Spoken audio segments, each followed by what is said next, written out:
You hatch out of your egg, opening your eyes for the very first time. The morning sun hits your shallow nest, but instead of a cozy welcome from mom, all you hear is the chaos of your 20 equally confused siblings busting out of their shells. No cuddles, no warm embrace, just instant survival mode. Congrats! You're a baby Tyrannosaurus Rex, and it's the late Cretaceous period, over 65 million years ago. Sounds exciting, right? Yeah, no. It's like the Hunger Games, but with way more teeth and absolutely zero prep time. The air smells like damp earth and incoming trauma, and somewhere out there, predators are already clocking in for their shift at the baby T-Rex buffet. Yep, major bad vibes.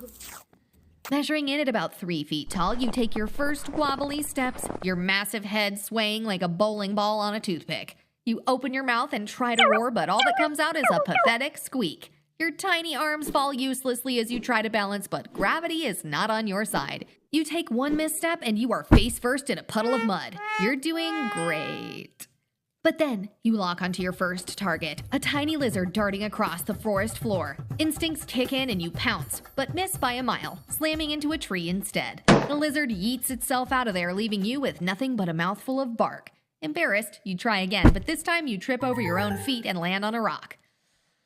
As you sit there, hungry and humiliated, a low growl rumbles behind you.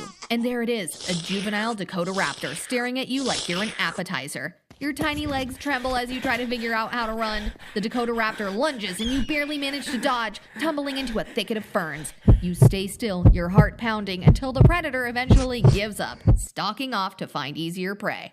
Covered in mud, starving, and very aware that you are not the apex predator you thought you'd be, you trudge back to your nest. But hey, you survived day one, and as the sun sets over the horizon, you realize one thing. This is only the beginning. The next few years are all about survival. You manage to hide from big predators, scavenge for food, and most importantly, not die. Lucky for you, genetics is doing its thing, and before you know it, you made it to the teenage phase. You have 60 serrated teeth, each as sharp as a chef's knife and as long as a banana, if they existed back then. Oh, and that ginormous head of yours is not just for show. You've got a big brain compared to other predators, making you a very clever and stealthy hunter. Oh, and your arms. Yeah, they are still hilariously short, and you haven't quite figured out the use for them yet. One day you shoot your shot and try to join a T-Rex hunting crew. You stroll up trying to look cool and collected, but your awkwardness isn't exactly winning them over. They give you major side-eye, and one of them even snorts before walking away. Rejected. Oof. It's like trying to sit at the cool kids table in the cafeteria, but you brought a Lunchable while they're feasting on gourmet prey. But honestly, who needs them? Solo hunting means more food for you anyways. You spot a Hadrosaurus chilling by the river, sipping on some prehistoric water like it doesn't have a care in the world. You put on your game face and sneak up, silent and deadly. A branch snaps under your foot just as you get close. Rookie move. The Hadrosaurus whips its head around, but too late. You lunge, sinking your jaws onto its neck. Your bite is so powerful it has a force of 4,000 newtons. Not quite as strong as the 35,000 newtons you'll have as an adult, but hey, who is complaining? You just bagged your first big kill. Turns out you're a natural-born predator. From here on out, it's the T-Rex dream life. Hunting, eating, sleeping, and repeating. While humans are out here clocking into their 9-to-5 jobs, you're living the real dream. Ripping bones and tearing flesh is your full-time gig. Being an apex predator sounds cool, but it's not just fun and games. With great power comes great responsibility, and you, my friend, are the king of the dinosaurs. Bow down. You stumble upon a patch of territory to claim. It's not exactly prime real estate, but it's yours. You mark it with your scent and just like that, declare it home. As you settle into your new digs, you can't help but feel a flicker of pride. From a clumsy hatchling to a full-blown menace of the Cretaceous. By now, you've hit your adult glow-up at around 20 years old. You are weighing in at 7 tons and 40 feet in length, basically the size of an American school bus. You are a straight-up unit. You only got about 10 more years to live since the average lifespan taps out at around 30.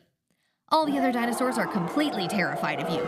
You're the monster under their beds, except, they don't have beds. It's kinda nice being feared. Machiavelli would be proud. But after a while, being the big bad boss gets lonely. You've crushed the apex predator game, but now you are at the ripe age for mating. It's time to switch gears. You're on the hunt for a soulmate so your legacy can live on.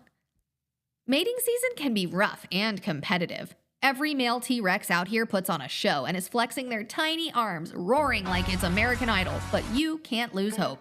And then one day, you spot her. Love at first sniff. Across the river, there she is. A sleek, confident T-Rex with a tail swing that could break ankles and a roar that echoes like thunder. Your heart does a little skirt skirt. This is it, you think. She's the one. You're ready to impress her with your hunting skills. So you head out on a mission to hunt down prey to bring back to her as a gift. You chase down a chunky triceratops and bring back a leg from the kill and ready to slide into her DMs. But as you strut back, you see another T-Rex trying to steal your thunder. You step in front of her, baring your teeth and letting out a roar that echoes through the forest. You puff out your chest, channeling your apex predator, and prepare for the showdown. You are not ready to give up that easily. You size up the other rival T-Rex and charge straight towards him. You dodge the T-Rex's tail swing and you miss as you lunge for his shoulder. The ground shakes like you were in a boxing ring. Luckily, the second time you lunge, you get a nice tear at his neck. He is wounded and whimpers off. He retreats knowing his defeat. The lady T-Rex is impressed by your fighting skills and looks at you with a twinkle in her eye. You did it. You got the girl. Fast forward to falling in love and figuring out how to procreate to pass on your epic genes. It's time to build a nest in order for your lady to lay her eggs. You've seen other T-Rexes do it. How hard can it be? So you gather branches, leaves, and whatever else you can find. But with those tiny arms, it's basically impossible. Every time you think you've got it right, the whole thing collapses like a Jenga tower after one wrong move. The other dinosaurs are watching and you can hear their judgmental snickers. It's like trying to assemble IKEA furniture without the instructions. You thought being an apex predator was tough? Try being a T-Rex dad. It's a 24/7 job. You can't sleep, and every little rustle in the bushes has you on high alert. Is that a predator? Or just the wind? You don't know, but you're not taking any chances. Then, 4 months later, the eggs hatch. Tiny, squeaky versions of you emerge, all wide-eyed and wobbly legs and zero survival instincts. You need to teach them how to hunt and survive, but you know the only way they will learn is if they figure it out for themselves in this thing called life. But life is good. You've got your territory locked down, your queen by your side, and your kids are finally catching their own meals most of the time. But then, out of nowhere, a new generation of hotshot T-Rexes show up. They're faster, stronger, and strutting around with arrogance. They stroll into your territory like it's some kind of open house, giving you side-eye like, who let grandpa in here? But you try to keep it cool. You're like, let them have their moment, I'm still the OG, until one of these sassy little dino zoomers has the nerve to challenge you for your territory. The audacity! So you're like, all right, bet. You square up, ready to defend what's yours, but halfway through the fight, your joints snap, crackle, and pop like a bowl of Rice Krispies, and your roar doesn't quite have the same oomph it used to. Reality hits you like a meteor. You're not the apex predator you once were. You're too old for this. Defeated but not broken, you make the call. It's time to retire. Growing up to be the apex predator was great and all, but staying at the top is overrated AF. You find a chill spot on the edge of the forest, far from the younger generation drama. It's not glamorous, no top-tier hunting grounds or Insta-worthy views, but it's peaceful. You spend your days basking in the sun, thinking back to the good old days when you were the king of the Cretaceous. Your mate joins you, and together you live out your days in quiet contentment. Sure, you're not the fearsome predator you once were, but you're ready to hand over the throne.